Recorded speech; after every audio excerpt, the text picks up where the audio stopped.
When a ruler loses everything, we usually look to the map to see which borders were crossed. But Kautilya asks us to look at a different type of loss. The greatest empire a ruler can lose is themselves. He observed that a king can command millions of soldiers and possess infinite wealth, yet remain a helpless slave to his own impulses. The most devastating historical wars are always fought inside the human mind. When the mind is untamed, the senses act like wild horses, shattering the frame of the state and dragging the ruler into the dirt. Ruling a kingdom is a heavy psychological burden.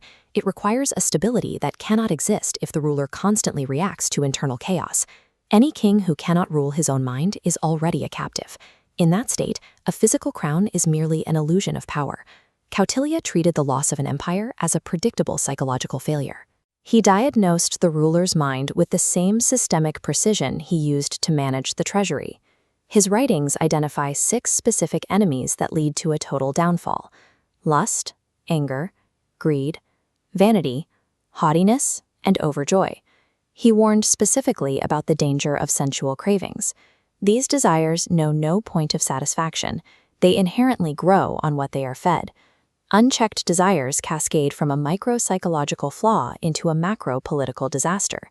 A ruler who cannot satisfy his own cravings eventually leaves his kingdom hollow. Absolute power does not have to be a corrupting force.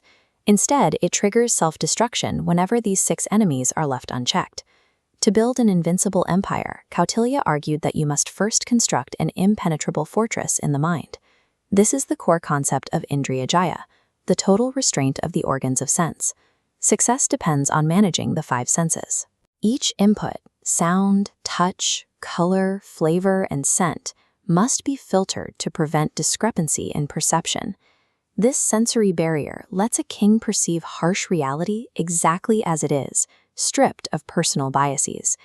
Kautilya is clear: all success in study, discipline, and ruling rests on this foundation. Without it, even the most brilliant strategies will eventually fail. The Chanakya Sutras state that humility, or Vinaya, is the absolute root of this sensory control. This specific type of humility is the supreme subjugation of the ego to a larger strategic goal. He illustrates this through the heron. A heron stands dead still in a torrential monsoon, exhibiting a discipline that allows it to wait for the exact moment to strike, completely unbothered by the external chaos. This terrifying, silent patience is the hallmark of a master. It stands in direct contrast to the loud, chaotic aggression of lesser kings. Weaponized attention creates a level of dangerous, sustained power that brute force cannot replicate. By the late 4th century BCE, we observe these 2 types of sovereignty in direct conflict. We begin with a king who had utterly failed the test of self-restraint. Emperor Dhananand sat at the head of the Nanda dynasty. He possessed a court of staggering opulence, backed by massive armies and a treasury that was the envy of the known world. Yet Dhananand had descended into unchecked lust and luxury, the states of Kamukata and Vilasita. His lack of restraint surrounded him with sycophants who told him only what he wanted to hear, blinding him to the rising threats on his own borders. Dhananand remained a slave to his senses, while sitting on a throne of limitless wealth. His empire was already lost. He simply didn't know it yet.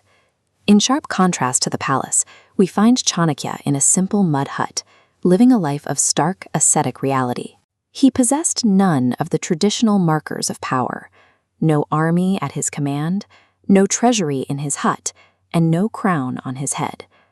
But he had a young disciple, Chandragupta, whom he was subjecting to the grueling, disciplined training of a restrained prince.